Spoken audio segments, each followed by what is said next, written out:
ये दुष्ट बुद्धि जो पर शरीर भोगने की इच्छा रखती है, इसको समझाओ भाई किस द्वार को भोगना है। बोले नरक द्वार को, निरय नरक द्वार, उसी से निकले हो, वहीं जाने के लिए फिर वहीं रति कर रहे हो। होश में महापुरुष जन बेपर्द होकर डांट रहे हैं। क्या है? वीणमूत्र श्लेष्म पूयाद्यई, विष्ठा का द्वार है और मूत्र का द्वार है क्या? घृणित स्थान, दुर्गंध युक्त, नरक का विषय।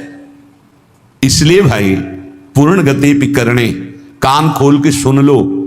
स्वावांतन निवश राधिका रामे, श्री किशोरी जी के इस रमण उपवन में यदि आप अपनी अंतिम सुधारना चाहते हो, चाहे जितने दुष्ट रहे हो, चाहे जितने दुष्ट आचरण किए हो, चाहे जितनी तुम्हारी निंदा रही हो, तुम्हें प्रेम मिल जाएगा। पर एक बात से वर्तमान में बचो, शरीर भोग से। मन तुम्हारा गंदा हो रहा होने दीजिए, इंद्रियां तुम्हारी गंदगी की तरफ जा रही हैं, परेशानी कोई बात नहीं, सब ठीक हो जाएगा। लेकिन गंदगी करने की चेष्टा मत करना। ये धाम की बात कह रहे कि अगर आप राधा रामे श्री किशोरी जी के इस महान प्रेम रमणीय वन में तुम्हें आश्रय मिला है, तुम्हें वास मिला है, तो शरीर भोग से बच जाओ, शरीर भोग की चेष्टा मत करना। स्पष्ट कह रहे कुछ नहीं है, पर बहुत आकर्षण इसी का है, बहुत आकर्षण है। वीणमूत्र श्लेष्म पूयाद्य ही, जिन द्वारों को स्पर्श करने के बाद कई बार रज लगा के हाथ धोना होता है, उसमें सुख खोज रहे हो। हमें लगता है इनके शरीर में सुख है, इनको लगता है उनके शरीर में सुख है, और दोनों सुख रहित पूरा जीवन व्यतीत कर देते हैं। सुख की खोज गलत नारकी गति में, दुष्ट नरके, ये स्वभाव दुष्ट नरक की प्राप्ति कराएगा। बचो, ऐसे संसर्ग से बचो जिसमें ऐसी भावनाओं की पुष्टता होती है। हरिरीति वृंदावन रति विवेक विरतिश्च दुरमुत किरति, स्त्री रूपा हरिमाया तदुपर मायाति दूरतो पाया। हरिमाया फंसाती है सबसे जोरदार शरीर भोग में, और धामों में तीर्थों में तो ज्यादा, क्योंकि पाप बने तुम्हारी दुर्गति हो, नरक जाओ। देख लो, जितने भगवान के परम पावन धाम हैं, तीर्थ हैं, इनमें विशेषता शरीर भोग की सुविधा आपको बहुत मिल जाएगी, बहुत मिल जाएगी। बहुत सावधान, आए किस लिए हो, क्या करना है, ये ध्यान देना है। हरिरीति ये हरि की माया है। हरि माया तदुपर मायाति दूरतो पाया।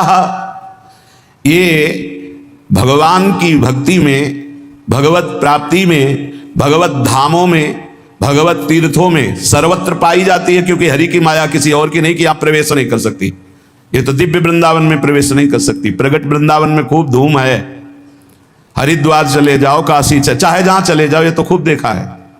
काशी के घाटों में जहां अकेले बैठते थे, वहां देश विदेश की जोड़ियां आकर के, जोड़ियां की जोड़ियां ऐसे बैठी हुई विविध प्रकार के व्यसन कर रहे दिखाई दे रहा था। अपने को संभालो, लंका निश्चर निकर निवासा, और वहां भी भीषण जैसा महाभागवत हुआ। अगर भक्ति करनी है तो लंका में भी भक्ति कर ली, और अगर भक्ति में ढिलाई रख ली तो धाम में भी नहीं कर पाओगे। यहां भी बहुतायत है, बहुतायत। ये बहुत समझने का विषय है, बहुत समझने का विषय। चाहे स्त्री शरीर हो, चाहे पुरुष शरीर हो, भगवत प्राप्ति के लिए बढ़िया दांव लग गया, वृंदावन का आश्रयवास मिला है, तो इसमें हरि माया जाल रचती है। भक्ति में, धाम में, तीर्थों में ऐसा मत समझो कि भक्ति में माया का प्रवेश नहीं हो सकता। नहीं, वो भक्ति बन के आ जाएगी, भक्ति बन के आ जाएगी, सेवा का भाव प्रकट करेगी, भक्त रूप धारण करेगी, क्योंकि जानती है भक्त हैं ऐसे तो फंसेंगे नहीं। तो माया का मतलब क्या है? जादूगरनी। बस समझना है कि भक्ति और माया का अंतर क्या, कैसे पहचानोगे कि माया या भक्ति। जाके संग कुमति मति उपजय करे भजन में भंग, ये माया है। चाहे वो वृत्ति हो, चाहे वो व्यक्ति हो, चाहे वो वस्तु हो, चाहे स्थान हो, जिस व्यक्ति वस्तु स्थान के संसर्ग से भगवत विस्मरण हो जाए, नियम संयम भ्रष्ट होने लगे, आपका चिंतन टूटने लगे, फौरन पकड़ो वो माया है। वो कोई भी हो, जिसके संग से संयम बने, भजन बनने लगे, नित्य दिनचर्या भागवतिक होने लगे, हमारा जीवन उज्जवल कांतिमय होने लगे, वो भक्ति है। वो चाहे किसी भी रूप में हो, वस्तु व्यक्ति स्थान किसी भी रूप में। इसलिए हरि भक्ति की प्राप्ति के लिए हरि माया से बचना होगा। विवेकवान वैराग्य रूपी अस्त्र से काट के फेंक देता है और अविवेकी इसी में डूब जाता है। बड़ी कृपा हुई, बहुत बढ़िया, जिंदगी भर तरसे हैं, अब मिल गया है खान पान भोग सामग्री, भोगो और नरक जाओ। योग से भोग और भोग से रोग, पहुंचो नरक। बहुत समझने का खेल है, बहुत समझने का। स्पष्ट कह रहे हैं, चाहे आस्ताम दुर्मति कोटिर दुश्चेष्टा कोटिरप्यास्ताम। बहुत ध्यान से सुन लो। तुम्हारी करोड़ों प्रकार की दुर्बुद्धियां रही हैं, करोड़ों प्रकार के दुष्कर्म किए हो, करोड़ों प्रकार से तुम्हारी निंदा हुई है। अब तुम वृंदावन आ गए हो, अब होश में हो जाओ तो तुम्हारे अंदर विराग प्रिया प्रीतम का प्रेम प्रकट हो जाएगा। इसमें बाधा पहुंचाने वाला क्या है? बोले स्त्री नाम निदुष्ट नर के विणमूत्र श्लेष्म पूजाद्य पूर्णे गते पिकरणे। कान खोल के सुन लो, मलमूत्र के द्वारों में भोग की वृत्ति रखना दुर्गति पाना है। हरिति वृंदावन रति विवेक विरतिश्च दुरमुत्किरति स्त्री रूपा हरिमाया तदुपर मायाति दूरतोपाया। हरिरति हरि भक्ति प्राप्ति के मार्ग में चलने वालों को ये माया हरि भक्ति का रूप रख करके आती है। बहुत सावधानी की जरूरत है, बहुत सावधानी की जरूरत। देखो, पूतना ने ऐसा रूप रखा था कि हिम्मत ही नहीं हुई यशोदा मैया की या और किसी ब्रजगोपी की पूछ ले कि तुम कौन हो और कहां से आई हो। सब लालजू की तरफ ही इशारा करती जाती, क्योंकि इतनी सुंदरी वैभवशाली साक्षात लक्ष्मी जी मानो आ रही, तो बोले अपने प्रीतम से मिलने जा रहे, इशारा कर दी। किसी की हिम्मत नहीं हुई। ऐसे ही जब माया किसी बड़े भक्त को छलती है, जब उत्तम साधक को छलने जाती, तो ऐसा वैसा रूप नहीं कि आप ऐसे रोक सको। हर ज्ञान, हर बात, हर उत्तर। फिर तुम्हारी श्रद्धा, तुम्हारी भक्ति किस कोटि की है? अगर विवेक वैराग्य की तलवार से काट सको तो काट सको, नहीं तो तुम्हें काट के रख देगी। यदि हरि का भरोसा है, अहंकार नहीं किए हो तो बचा लेंगे, अगर अहंकार है तो मुंह भरा गिरोगे। देवर्षि नारद जैसे महाभागवतों को भी परास्त करने की सामर्थ्य ये हरि माया रखती है। शिव विरंचिका मोह को है बपुरान असजिय जान भजी माया पति भगवान। जो ज्ञानिन कर चिता परई बरियाई विमोह बस करई, अज्ञानिन की तो कौन बात। इसलिए उत्तम कुरुते योषिदा दृष्टैव दुष्ट मदिरेव अतिवन वसति रसक्या हा वृंदारण्य किन्नु में भविता। जब कोई भोग दृष्टि से किसी माता बहन को देखता है तो मदिरा में उतना नशा नहीं, इतना उसकी बुद्धि भ्रष्ट हो जाती इस दृष्टि मात्र से। इसलिए गोस्वामी तुलसीदास जी ने कहा है, जो चाहे आपन कल्याणा सुजस सुमत शुभ गति शुभ नाना शो पर नार लीलार गोसाई तजो चौथ के चंद्र की नाई। जैसे चौथ के चंद्रमा को देखने से कलंक लगता है, ऐसे ही किसी भी माता बहन की तरफ काम दृष्टि से देखोगे मरोगे। मरोगे मरना परमार्थ से भ्रष्ट हो जाओगे, होश में हो जाए। ये जब बहुत तिरछी चितवन से माताओं बहनों की तरफ जो देखते हैं तो लगता है तुम समझते हो हम बड़े वीर हैं, बड़ी चतुराई से देख रहे हैं। अरे अपने नाश का रास्ता पुष्ट कर रहे हो, उनका कुछ नहीं बिगाड़ पाओगे। वो हरि माया बलवंत भवानी, वो इतने बल से युक्त है, तुम्हारा चितवन और मुस्कान सब तुम्हारे लिए ही नरक का द्वार बन जाएगी। इसलिए होश में। अरे आए हो अपना काम बनाने की, काम बिगाड़ने आए हो? जहां काम बन रहा है वहीं काम बिगाड़ने आए हो तो तुम्हें विश्व में कहां ठोर मिलेगी? धाम में सत्संग में तुम इधर उधर ताक झांक करोगे। अरे तुम्हें धिक्कार है, दुनिया में ताक झांक करते हो, यहां तो अपनी तरफ झांक लो, यहां तो अपने अंदर झांको कि तुम क्या हो। वही बहिर्मुख वृत्ति, वही। अरे जिसको तुम भोगने की दृष्टि से देख रहे हो, जगत भोगता है उसके अंदर, वो देख रहा है तुम्हारा सर्वनाश कर देगा, ऐसी जगह गिराएगा जहां उठने के लायक नहीं रहोगे। हमारी बातें थोड़ी कड़वी लगेंगी, समझ लो। हमसे हजारों गलतियां हुई, हजारों गलतियां हो सकती, लेकिन कहां हुई ये तो ध्यान रखो। धाम में हो, यहां तो थोड़ा दिमाग सही कर लो। कह रहे हैं उन्मत्तमेव कुरुते योषि दृष्टैव। जब हरि माया से आंख मिलाओगे ना, इतने में तो तुम्हारा होश उड़ा देंगे। देख लो, इनकी कह रहे उन्मत्तमेव कुरुते योषि दृष्टैव। भगवान कह रहे मत देखो उधर, नहीं कहते हम बड़े सूरवीर हम देख रहे हैं, तो उनके पास बाण क्या है, जा देख, अब जाओ बैठोगे ध्यान में, वही मुस्कुराहट आएगी। बहुत सावधान। शास्त्रवेत्ता जो महापुरुष कहते हैं, तो क्या श्रीपाद ने देखा है क्या? संत जन जो कहते हैं, अभी अब वो प्रक्रिया नहीं पता है, मन को जोड़ दिया तो जैसा तुम्हारे मन में चल रहा है वैसे ही पूरी अपने मन की बात कहते हुए वैसे ही बता देंगे। उन्मत्त में वो कुरते योषित दृष्टि दुष्ट मदिरेव, ये और कोई नहीं है, वही मोहिनी ठाकुर है जिसके तुम दास बनने निकले हो। बड़े प्रवीण बनते वो कहते हैं संभाल के रखो दृष्टि। कैसे संभालो? बोले यो माम पश्यति सर्वत्र सर्वम जमई पश्यति तस्याहम न प्रणश्यामि सच में न प्रणश्यति। ऐ मेरे साधक, ऐ मेरे दास, मेरे स्वरूप को देखो। एक भी देवता मोहिनी ठाकुर से मोहित नहीं हुआ था, क्योंकि पता था मेरा ठाकुर है। जब किसी माई दाई बहन को देखो तो उसके चरणों की तरफ देखो। गोरे गोरे चरणारविंद मेरी प्रियाजू के, मेरी प्रियाजू की सखियों के बलिहारी है प्रभु। ओ अगर तुम सूरवीर बन के आंख में आंख मिलाए तो कह रहे उन्मत्त में वो कुरते योषित दृष्टैव दुष्ट मदिरेव। आपकी बात क्या है? हम एक महात्मा की बात बता रहे हैं। इतना भजन कर रहे थे कि शरीर की शुद्धि नहीं थी, पूरे शरीर में दीमक लग गई थी। शरीर है ये दिखाई नहीं दे रहा था, केवल आंखें बीच बीच में खोल लेते थे तो दीमक झड़ जाती थी। च्यवन ऋषि, उनका नाम च्यवन ऋषि था। बहुत समय हो गया, प्रसंग नहीं पढ़े। तो एक राजा की राजकुमारी अपनी सखियों के साथ उधर से निकली, तेजोमयी आंखें ऐसे ज्योतिर्मयी चमक रही थी। उनका ये बहुत चमकती हुई क्या है ये, और ऊपर से सब दीमक लगी हुई थी। वो ऐसे कांटा टाइप लिया ऐसे तिनका, और ऐसे ऐसे मारा तो उनसे रक्त निकलने लगा। अब वो तो कांप गई कि रक्त कैसे निकला। अब सबके मलमूत्र बंद कर दिए, पूरे राजा से लेकर जितना परिकर जितनी सेना सबके। च्यवन ऋषि ने हाहाकार मच गया। तो उनमें कुछ विद्वान लोग भी साथ थे। उन्होंने कहा किसी ब्रह्म ऋषि का अपराध है, ढूंढा गया। अपराधी कौन है यहां? वन में किसी ऋषि का अपराध। तो राजकुमारी ने कहा कि अगर कोई ऐसी बात है तो मेरे द्वारा अपराध शायद बना है।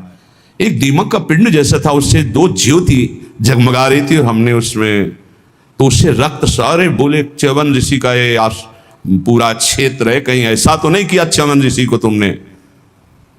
चलो आगे गाय और ब्राह्मण करके च्यवन ऋषि से बंधना। महाराज सबकी लघुशंका सोच खोल दियो, बंद कर दिए सबके। आप कितनी देर भाई? 6 घंटे 8 घंटे में सबके। महाराज शर्त कैसे खुलेगी आप बस बताओ। शर्त सुकन्या, राजकुमारी का नाम सुकन्या, सुकन्या दे दो। राजकुमारी से कहा, अब राजकुमारी ना कैसे? अपराध तुमने किया ऋषि की सेवा में, तुम्हें उन्मत्तमेव कुरुते योषित दृष्टैव दुष्ट मदिरैव। जाओ सबके लघुशंका सोच खुल जाए, जाओ अब सब यहां से। वो तपस्या के द्वारा महल वैभव और अपना स्वरूप प्रकाशित किया जो देवराज इंद्र के पास भी नहीं। तपस्या का प्रयोग कहां होने लगा? कहां गया तपस्या का? माया में। ऐसे ही महाराज हमारे पड़ोसी सौभरी जी महाराज, सिवार लग गई थी शरीर में और यमुना जी में समाधि। मछली को देखा खेलते हुए, मैथुन करते हुए। देख लो मोबाइल देखने वालों, जब मैथुन मछली का देखा तो महाराज को लगा कि है कोई सुख। बताओ, अभी तक जल में हजारों वर्ष समाधि लगाने वाले महात्मा ब्रह्म सुख का हुआ अनुभव, और मछली के मैथुन सुख को देखकर सोचा अब तो इस सुख का अनुभव करेंगे। तो अब सामर्थ्यशाली महात्मा कहां जाए? तो छोटे मोटे घर गृहस्थी के पास थोड़ी गए, चक्रवर्ती सम्राट राजाधिराज मानधाता के पास। दुर्गंध आ रही थी मछली किसी शरीर से, सिवार पानी के अंदर की, हड्डी हड्डी थी, गाल चपके हुए, आंखें तेजोमयी, देख के डर जाए आदमी। महाराज तो मानधाता बहुत बड़े प्रतापी राजा हुए हैं। महाराज आज्ञा कीजिए। बोले विवाह करना चाहता हूं। बोले आदेश कीजिए, किससे कराए? बोले आपकी राजकुमारी से। 50 कन्या थी। घबरा गए कि ऐसे महात्मा के लिए अगर राजकुमारी समर्पित कर दी तो मतलब राजकुमारी का जीवन क्या होगा? महलों में पल। तो उन्होंने कहा महाराज जो तुम्हें राजकुमारी पसंद हो पसंद कर ले आप उसे, क्योंकि जानते थे ना बोले कि सांप तो सांप कौन भोगे, इनको पसंद ही कौन करेगा। बोले महाराज जो तुम्हें पसंद कर ले, तो समझ गए सौभरी जी तपस्या के द्वारा ऐसा रूप बनाया। मंत्री ने जाके कहा महाराज सौभरी पधार रहे हैं, जो राजकुमारी पसंद करना चाहे पसंद कर ले। देवी पधारे तो खुशबू से पूरा महल भर गया, तेजो रूप। 50 ने कहा हम वरण करेंगे। बोले चलो। मानधाता से कहा 50 पुत्रियां तुम्हारी तय। मानधाता के सामने सौभरी ऋषि और उनके सामने दिव्य रूप। मानधाता ने कहा रहेंगी कहां? बोले कल आ जाना यमुना किनारे। ऐसे अमरावती नगर से भी श्रेष्ठ पुरी की रचना की।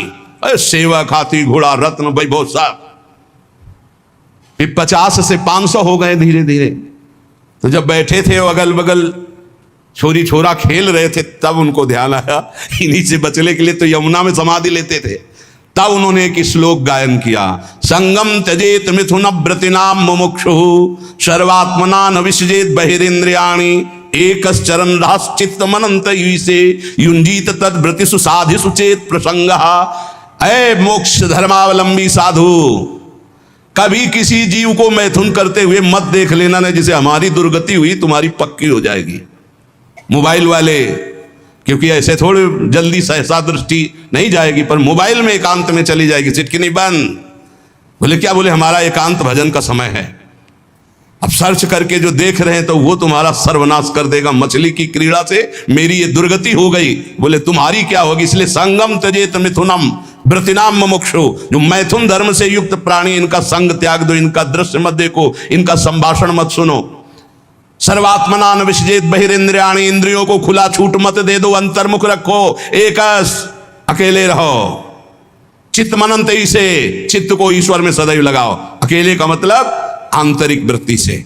गुफा में भी प्रपंची बहुत समाज में ही रहता है, और प्रपंच में रहता हुआ साधक भी अकेला रहता है। सदैव चित्त को अपने इष्ट में लगाते रहो, किसी का संग न करो, और संग करो तो किनका? तद्व्रतेषु, जो भगवत व्रत धारण करने वाले साधु जन हैं, भक्त जन हैं, उनके बीच में रहो। ये बाढ़ है, इस बाढ़ के अंदर बच जाओगे। साधु समाज की बाढ़ में बहुत बचत होती है। अगर हम गिरने जा रहे हैं तो दूसरा हमें थाम लेगा। इसलिए कह रहे हैं उन्मत्तमेव कुरुते योषि दृष्टैव दुष्ट मदिरेव। दृष्टि मिलाना बंद कर दो, दृष्टैव दुष्ट मदिरेव। बस गए, पाताल का रास्ता पक्का। 5 बाण है उसके, 5 संधान कर दे तो शंकर की समाधि भंग कर दी। तुम तो जीव हो, शिव की समाधि भंग कर दी। औरों की तो बात जाने दो, अपने स्वरूप में आ जाए काम ना। हाँ, तो जो ब्रह्म में देखत रहे, देखें चराचर नारीमय, जे ब्रह्म में देखत रहे। अबला बिलोकई पुरुषमय, पुरुष सब अबलामयम, दो दंड भरी ब्रह्मांड भीतर काम कौतुकयम। कोई साधारण वीर है? देवाधिदेव महादेव की समाधि भंग कर दी। तब उन्होंने कहा कि त्रिभुवन में ऐसा कौन? तो देखा आम के पेड़ में छुपा बैठा, तीसरा नेत्र खोला, राख का ढेर हो गया। अब वो तो शिव है, तुम्हारे है तीसरा नेत्र? दुई है, तीसरा तो बंद है तो सबके तीसरा नेत्र ज्ञान नेत्र। ज्ञान से काम भस्म हो जाएगा। या प्रेम नेत्र खुले हृदय में, और या बुद्धि में ज्ञान चक्षु, वो गुरुदेव की कृपा से खुलते हैं। अज्ञानतिमिरान्धस्य ज्ञानांजन शलाकया चक्षुरुन्मीलितम मेन तस्मै श्री गुरुवे नमः। ए भाई मान लो, ऐसे बात करो जब बात करना हो। ये बहुत ही सावधानी की प्रार्थना कर रहा हूं। निज अनुभव ये कहूं खगेशा, पक्का जरा सी भी चूक हुई तो जीवन भर पछताना पड़ेगा। ये ऐसा घाव है, ये ऐसा दलदल है, ये ऐसी फिसलन है, ये ऐसी डूबन है जिससे निकल पाना मुश्किल है। मुस्कुराहट तो जिंदगी की खो जाएगी। जो आनंद की मुस्कुराहट के लिए निकले हो नष्ट हो जाओगे। इसलिए इसे सौभाग्य मत समझना कि बड़े भाग मानुष तन पावा और मिल गया सौभाग्य। ऐसे सिखाता है मन। जिंदगी हो गई, सुख नहीं मिला, हे प्रभु तुम कहां हो? ये तो ढूंढते ढूंढते थक गया, लेकिन अब सुख मिला है। माया बहा ले जाएगी। आओ प्यारे, इधर आओ। कहां? हमारे पाले में आओ। कहां निकले जा रहे हो? हरि की तरफ। इधर आओ। अम्मा अब तो हरि की तरफ जाने दो। अच्छा तो जाओ। अम्मा जननी सम जानहि पर नारी। जाओ जाओ जाओ। अम्मा तो बच गए, और अम्मा के सिवा और कुछ देखा तो मारे जाओगे। सब में मात्र भाव, जैसे अपनी सगी अम्मा को ऐसे देखो चरणों की तरफ। अतिवन सती रसक्या हा वृंदारण्य किन्नु में भविता। वृंदावन वास करना इसीलिए बहुत कठिन है। वृंदावन अब क्या उपाय हो सकता है जिसकी दृष्टि खराब हो गई है? समझ जाओ, सत्संग है, समझ जाओ, बहुत खतरनाक खेल है। इससे ज्यादा खतरनाक खेल नहीं। हाथ जोड़ के मुस्कुरा के प्रणाम करके प्रणाम करवा देंगी, ऐसी प्रबल माया है। हाथ जोड़ना पड़ेगा, घुटने टेकना पड़ेगा, रोना पड़ेगा, फिर भी क्षमा नहीं होगी। माया आती कैसे जानते हो? झुक के, और जाती कैसे? रौंद के। ये शब्द याद रखो। सौभाग्य मत मान लेना। बड़े भाग मानुष तन पावा, सुर दुर्लभ सदग्रंथन गावा, साधन धाम मोक्ष कर द्वारा, साधन धाम मोक्ष कर द्वारा। अति दुर्वारा इंद्रिय वैरिण आमर्दयंति सततम माम बद्ध्वा बद्ध्वा त्यार्ति दकारायाम हा हरे परित्राही। ये पीड़ा देने वाली दुष्ट इंद्रियां कारागार की तरह मुझे बंदी बनाना चाहती हैं। ऐसा ही है। सब कोई देख लो अपनी अपनी इंद्रियों को। ये दुर्दांत दुश्मन इंद्रियां निरंतर पीड़ा देते हुए मुझे बंदी बनाना चाहती भोगों में। नहीं, हा हरे परित्राही त्राहि माम, ऐसे बचा जाता है। हे हरि मुझे बचा लो, मुझे इंद्रियां फंसा रही है, मुझे फंसा रही। कंदर्प शविष विषखैर निरवधिमम दह्यमानस्य। शिकारी वीणा वादन करता है हरिण पहले बुलाने का। इतना मधुर वीणा वादन साधु बन के बजाता है। हिरन बेचारे नजदीक आ जाते हैं, पास में ही धनुष बाण मारा खींच के, वही ढेर हो गया। कंदर्प शविष विषखैर, ये शरीर है वीणा का, कामदेव की वीणा वादन का शरीर का आकर्षण करके, और निरवधिमम दह्यमानस्य विषखैर, काम बाण का संधान किया, ढेर कर दिया। बड़े बड़ों को इतिहास साक्षी है। इसलिए पहले वीणा वादन से ही बचे। शरीर आकर्षण होने लगे तो त्राहिमाम, भागो भागो।